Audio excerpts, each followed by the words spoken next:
மாசாணியம்மன் கோயிலில் எத்தனையோ பரிகாரங்கள் வேண்டுதல்கள் நிறைவேறுவதற்காக மக்கள் வந்துட்டு போகிறாங்க.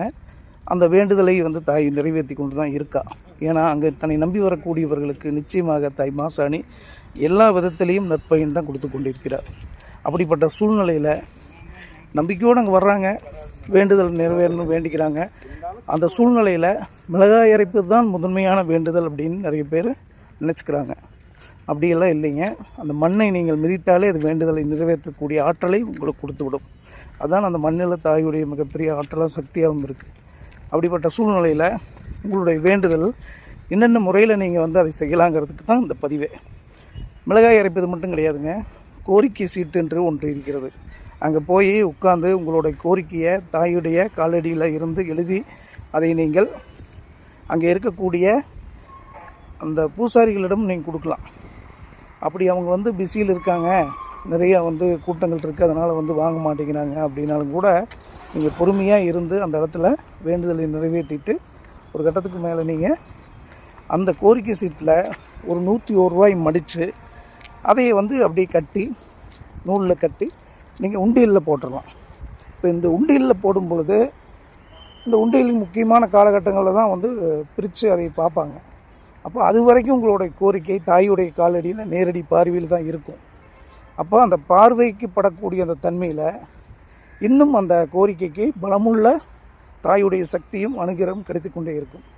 அதுக்கு பிறகு அவர்கள் எடுத்து அதை பிரிக்கும் பொழுது அதில் 101 ரூபாய் எடுத்து அவர்கள் காணிக்கையில் வச்சுருவாங்க. இந்த கோரிக்கை சீட்டை நிச்சயமாக அவர்கள் தாயிடம் வைத்து வேண்டுதல் பண்ணி அந்த பூஜையில் வச்சு அந்த விஷயங்களை பண்ணக்கூடிய வாய்ப்புகள் அதிகமாக இருக்குது. இந்த நடைமுறையை நீங்கள் பயன்படுத்தினால் நிச்சயமாக உங்களுடைய கோரிக்கைகள், பரிகாரங்கள், வேண்டுதல்கள் அனைத்துமே தாயுடைய நேரடி பார்வையில் நிச்சயமாக அது உங்களுக்கு அறிந்து தாய் மாசாணி உங்களுக்கு அருள் பாலிக்கக்கூடிய தன்மை உருவாகும். சரிங்களா? அப்படி இல்லைன்னா கொடிக்கம்பத்தில் நீங்கள் கட்டலாம். வெளியில் கொடிக்கம்பம் இருக்குல்ல, அங்கே நீங்கள் அந்த கோரிக்கை சீட்டை கட்டிவிடலாம். இதெல்லாம் ஒரு நடைமுறையில் இருக்கக்கூடியது தான். இது ஏன் நம்ம சொல்கிறோம்னா, எல்லா விஷயத்திற்குமே மிளகாய் மட்டும்தான் பரிகாரம் அப்படிங்கிறது கிடையாது. நம்ம ஒவ்வொரு விஷயத்திற்கும் ஒவ்வொரு விதமான பரிகாரங்கள் இருக்குது. அந்த கோரிக்கை சீட் என்பது மிக மிக அற்புதமாக பலனளிக்கக்கூடியது. ரொம்ப கடுமையான வாழ்க்கையில் துன்பங்களும் வேதனைகளும் சொல்லனா துயரங்களும் வரும் பொழுது, உறவு சிக்கல்களும் துரோகங்களும் ஏமாற்றங்களும் நடக்கும் பொழுது தாயிடம் நீங்கள் மடிப்பு ஏந்தி அந்த மடிப்பச்சையில் வரக்கூடிய இதில் ஒரு வேளை சமைத்து நீங்கள் சாப்பிட்டு நிச்சயமாக அதை வேண்டுதல் வைத்தீங்க. அதுவும் நிச்சயமாக ஒரு அதிசக்தி வாய்ந்த ஒரு வேண்டுதலாக தாய் ஏற்றுக்கொள்வாள்.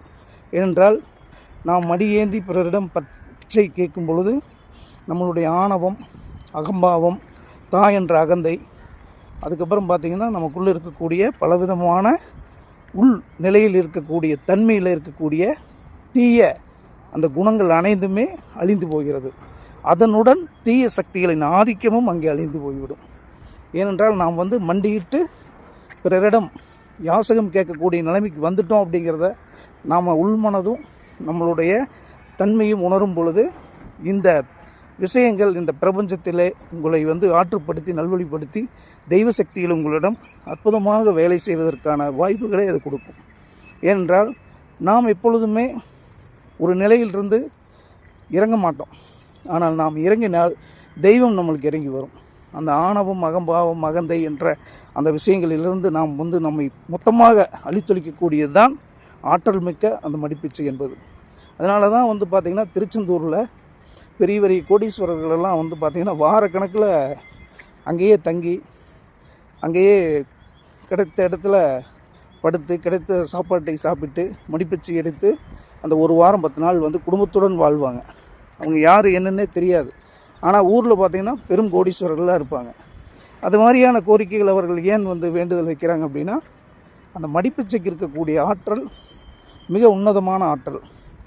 அப்போது ஒரு மனிதன் வாழ்வதற்கு, வாழ்வாதாரத்திற்கு அடுத்தவரிடம் ஏந்தி ஆசம் கேட்கும் பொழுது தன்னுடைய எல்லா கர்ம வினைகளும் அங்கே தீர்க்கப்படுகிறது. அப்படியான ஒரு ஆற்றல் தான் தாய் மாசாணியின் கோயில்லையும் மடிப்பிச்சை ஏந்தி நீங்கள் அந்த கோரிக்கையை நிறைவேற்றுவதற்காக கண்ணீர் மல்க அவளிடம் வேண்டுங்கள். நிச்சயமாக உங்களுக்கு அற்புதமாக யோகத்தை கொடுப்பாள் தாய் மாசாணி. உங்கள் வம்சாவளி தலைத்தோங்க 16 செல்வங்களுடன் எல்லா நலமும் பலமும் பெற்று வாழ வாழ்வாங்கு வாழணும்னு தாய் மாசாணி என்றைக்கும் வேண்டிக்கிறேங்க. குருவே சரணம், தாய் மாசாணியை போற்றி போற்றி. நன்றி, வணக்கம்.